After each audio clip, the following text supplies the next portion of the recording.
Assalamualaikum warahmatullahi wabarakatuh.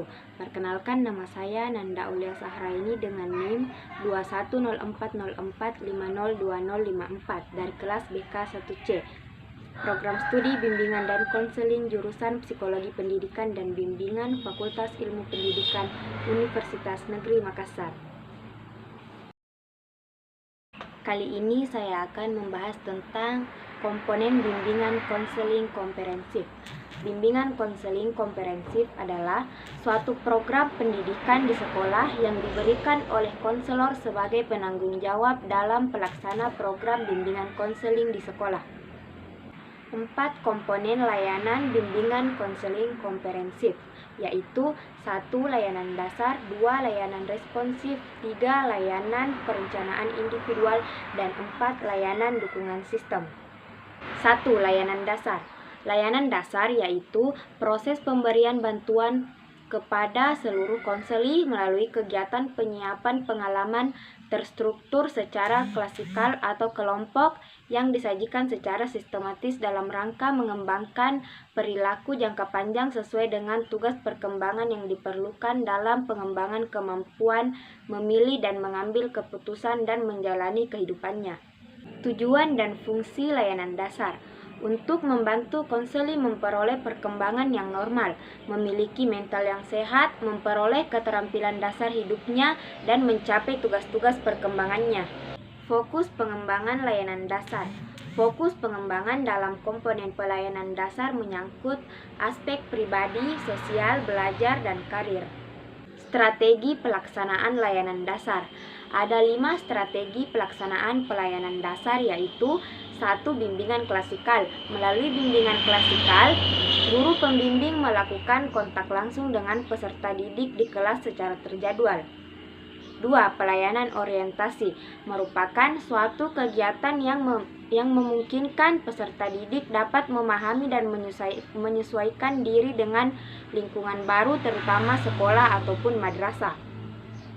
3. Pelayanan informasi merupakan sarana pemberian informasi tentang berbagai hal yang dipandang bermanfaat bagi peserta didik melalui komunikasi langsung atau tidak langsung seperti media cetak atau elektronik. 4. Bimbingan kelompok merupakan pelayanan kepada peserta didik dalam kelompok kecil yang terdiri dari 5 sampai dengan 10 orang untuk merespon kebutuhan dan minat mereka. 5. Aplikasi instrumentasi merupakan kegiatan untuk mengumpulkan data atau informasi tentang pribadi peserta didik dan lingkungannya. Melalui kegiatan ini dapat ditemukan penilaian kebutuhan peserta didik dan lingkungannya serta dapat diperoleh hasil analisa perkembangan peserta didik. 2. Layanan responsif. Layanan responsif diartikan sebagai pemberian bantuan kepada konseli yang menghadapi kebutuhan dan masalah yang memerlukan pertolongan dengan segera. Sebab jika tidak segera dibantu dapat menimbulkan gangguan dalam proses pencapaian tugas-tugas perkembangan. Tujuan dan fungsi layanan responsif. Layanan responsif bertujuan mengintervensi masalah-masalah atau kepedulian pribadi peserta didik yang muncul segera dan dirasakan saat itu, berkenaan dengan masalah pribadi sosial, karir, atau masalah pengembangan pendidikan. Fokus pengembangan layanan responsif. Fokus pengembangan layanan responsif bergantung kepada masalah atau kebutuhan peserta didik.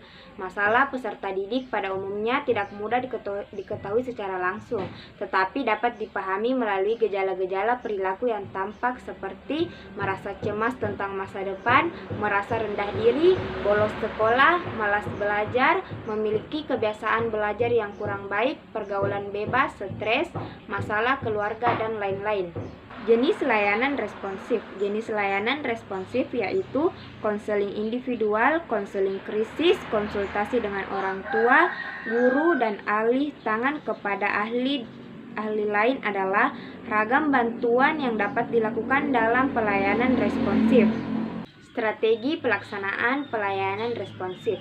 Ada 9 poin penting dalam strategi pelaksanaan pelayanan responsif, yaitu 1. Konseling individual dan kelompok. Pelayanan ini ditujukan membantu peserta didik yang mengalami kesulitan dan hambatan dalam mencapai tugas-tugas perkembangannya. 2. Rujukan atau alih tangan. Guru pembimbing dapat mengalihtangankan masalah peserta didik bila di luar kewenangannya kepada pihak yang lebih berwenang seperti psikolog, dokter, dan kepolisian. 3. Kolaborasi dengan guru atau wali kelas. Melalui kegiatan ini, guru pembimbing dapat memperoleh informasi tentang prestasi belajar, kehadiran dan pribadi peserta didik dari guru mata pelajaran melalui wawancara atau isian angket. 4. Kolaborasi dengan orang tua. Kolaborasi atau kerjasama dengan orang tua peserta didik penting dilakukan agar proses bimbingan terhadap peserta didik tidak hanya di sekolah atau madrasah tetapi berlanjut di rumah. 5. Kolaborasi dengan pihak lain. Kegiatan ini merupakan salah satu upaya sekolah ataupun madrasah untuk menjalin kerjasama dengan unsur-unsur masyarakat yang relevan dengan peningkatan mutu pelayanan bimbingan. 6. Konsultasi.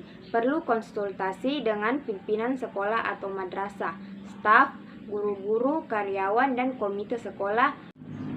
6. Konsultasi. Perlu konsultasi dengan pimpinan sekolah atau madrasah, staf, guru-guru, karyawan, dan komite sekolah untuk membangun kesamaan persepsi dalam menciptakan lingkungan sekolah atau madrasah yang kondusif, memberikan pelayanan kepada peserta didik dan meningkatkan kualitas program. 7. Bimbingan teman sebaya. Melalui kegiatan ini, peserta didik diberikan latihan oleh guru pembimbing untuk menjadikan pembimbing bagi peserta didik lain untuk memecahkan masalah yang dihadapinya, baik akademik maupun non-akademik. 8. Konferensi kasus. Konferensi kasus merupakan kegiatan untuk membahas permasalahan peserta didik yang bersifat terbatas dan tertutup. 9. Kunjungan rumah. Kunjungan rumah merupakan kegiatan untuk memperoleh data atau keterangan tentang peserta didik tertentu yang sedang ditangani dalam upaya mengentaskan masalahnya. Layanan perencanaan individual. Layanan perencanaan individual adalah kegiatan memberi bantuan kepada konseli agar mampu merumuskan dan melakukan aktivitas yang berkaitan dengan perencanaan masa depan berdasarkan pemahaman akan kelebihan dan kekurangan dirinya, serta pemahaman akan peluang dan kesempatan yang tersedia di lingkungannya. Tujuan dan fungsi layanan perencanaan individual yaitu sebagai upaya memfasilitasi konseli untuk merencanakan, memonitor, dan mengelola rencana pendidikan, karir, dan pengembangan sosial pribadi oleh dirinya sendiri. Fokus pengembangan layanan perencanaan individual. Yang menjadi fokus pengembangan dari perencanaan individual adalah 1. Akademik. Memanfaatkan keterampilan belajar, menentukan pendidikan lanjutan dan jurusannya, memilih kursus atau pelajaran tambahan yang tepat dan memahami nilai belajar sepanjang hayat. 2. Karir. Mengeksplorasi peluang-peluang karir, pelatihan, pekerjaan, dan mempunyai kebiasaan bekerja. 3. Sosial pribadi. Mengembangkan konsep diri yang positif dan keterampilan sosial yang efektif. Strategi pelaksanaan pelayanan perencanaan individual. Adapun strategi yang dipakai dalam pelaksanaan pelayanan perencanaan individual antara lain yaitu 1. Penggunaan aplikasi instrumentasi. Melalui aplikasi instrumentasi, guru pembimbing dapat menjaring data atau informasi dari peserta didik yang selanjutnya dianalisis sehingga memperoleh gambaran mengenai kekuatan dan kelemahan diri peserta didik. 2. Penilaian individual. Penilaian individual bertujuan agar peserta didik memiliki pemahaman, penerimaan, dan pengarahan dirinya sebagai pribadi secara positif dan konstruktif. 3. Penempatan dan penyaluran. Kegiatan ini diperlukan khususnya saat membimbing peserta didik dalam pemilihan penjurusan untuk membentuk dirinya, menempati posisi yang sesuai dengan kemampuan, bakat, dan minatnya. 4. Layanan dukungan sistem. Pengertian dukungan sistem adalah komponen pelayanan dan kegiatan manajemen, tata kerja, infrastruktur, dan pengembangan kemampuan profesional konselor secara berkelanjutan yang secara tidak langsung memberikan bantuan kepada konseli atau memfasilitasi kelancaran perkembangan konseli. Tujuan dan fungsi dukungan sistem. Komponen ini memberikan dukungan kepada konselor atau guru pembimbing dalam memperlancar penyelenggaraan pelayanan bimbingan dan konseling. Sedangkan bagi personil pendidik lainnya adalah untuk memperlancar penyelenggaraan program pendidikan di sekolah ataupun di madrasah. Strategi pelaksanaan dukungan sistem. Dukungan sistem ini meliputi aspek-aspek yakni 1. Pengembangan jejaring atau networking dan profesi. Pengembangan jejaring menyangkut kegiatan konselor atau guru pembimbing dalam hal pengembangan profesi guru pembimbing harus tetap update pengetahuan dan keterampilannya. 2. Kegiatan manajemen. Kegiatan manajemen merupakan upaya untuk memantapkan, memelihara, dan meningkatkan mutu program bimbingan dan konseling melalui kegiatan pengembangan program, pengembangan staf, pemanfaatan sumber daya, dan pengembangan penataan kebijakan. 3. Riset dan pengembangan. Kegiatan riset dan pengembangan merupakan aktivitas konselor yang berhubungan dengan pengembangan profesional secara berkelanjutan. Sekian pembahasan dari saya tentang komponen bimbingan konseling komprehensif. Wassalamualaikum warahmatullahi wabarakatuh.